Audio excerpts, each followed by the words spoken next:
Борис Григорьевич.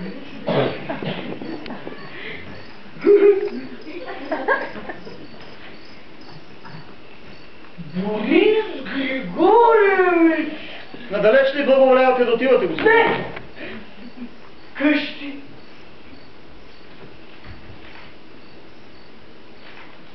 Ти чули, братко, за нашите работи? Цялото ни семейство се разби. Чух.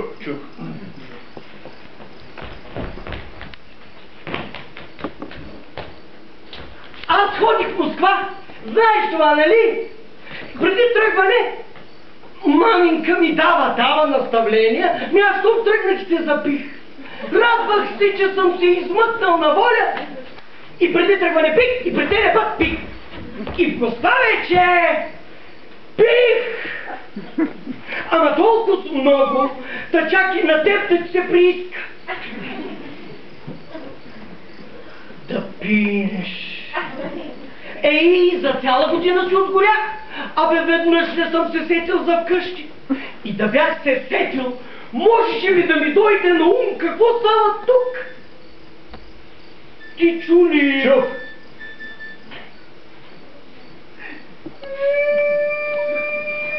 Нещастен човек съм, братко, аз сега. Ей, за нищичко си загивам. Маминка. Тя е причината за всичко. А защо загивам? Обясни ми, моля се. От 9 ходих преди кой? Пих, бе. Викам си, по-леко ще бъде. Не, по-лошо. Какво направи жена ми с мене, бе? Е по-лошо от той. Не. Лоша работа, господине. Голяма мъка е човек да ви гледа. Абе, какво по-лошо може да има от това? Ей, да ме убиеш за това? Ето, маминка вика, тая ли? Нея трябва жива в земята да я закопаят, с камъни, да се тъпче и блъска отгоре. Аз си обичам я. Мен ми е жал с пръст да я докосна. Набих я малко. И това маминка ми го заповяда. А маминка яделия, тормози, а тя като сянка някаква ходи, мълчи, плаче и се топи, като восък се топи. И аз загивам като я гледам. Да беше се разбрал с нея с добро. Да беше и простил и да ни натякваш, че като ти гледам и ти не си без грехове. Стей, то спор няма в това. И на пияна глава да ни натякваш. Защото тя ще ти е добра жена, по-добра от всички други. Но разбери, Колигин, аз нищо.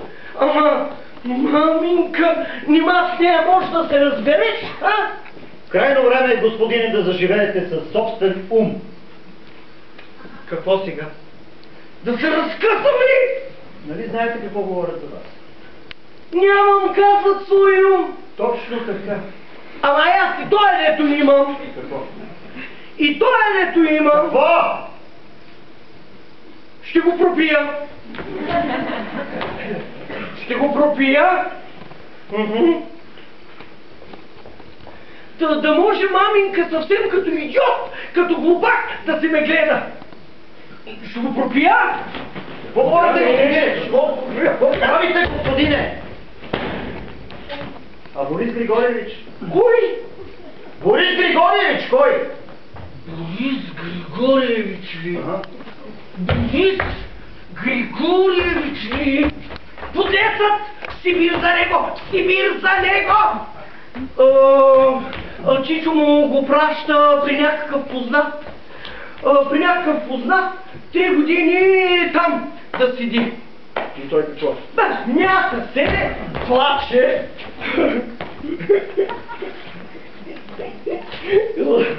Ела, седи. От 9 му се нахвърлихме с Чичо му. Ругахме го. Обиждахме го. Мълчи, съвсем като див някакъв станал. С мене казва каквото искате правете, само не мъчете! Жал му е, а? Жал му е! Той е добър човек. Да върви по дяволица, да върви! Абе, виждам аз, че му се иска да се сбогува.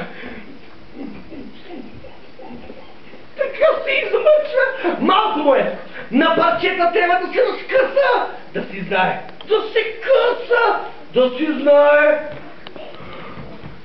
Абе, враг ме той на мене, разбери това. Враг ме той на мене. На враговете трябва да се прощава. Стани! Стани! Иди поговори с маменька за това, да видим тя какво ще ти каже.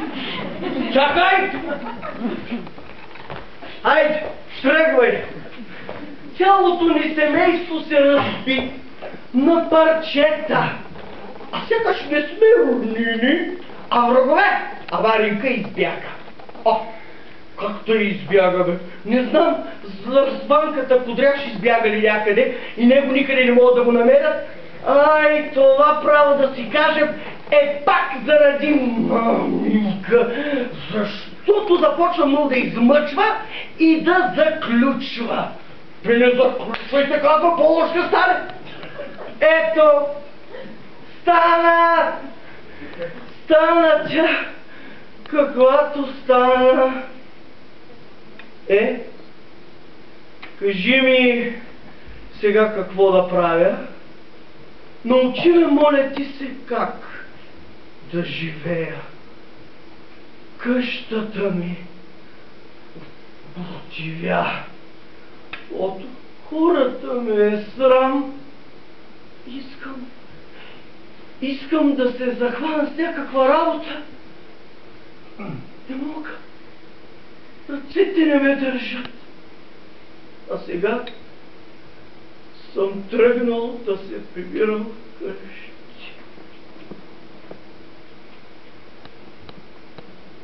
Що ли?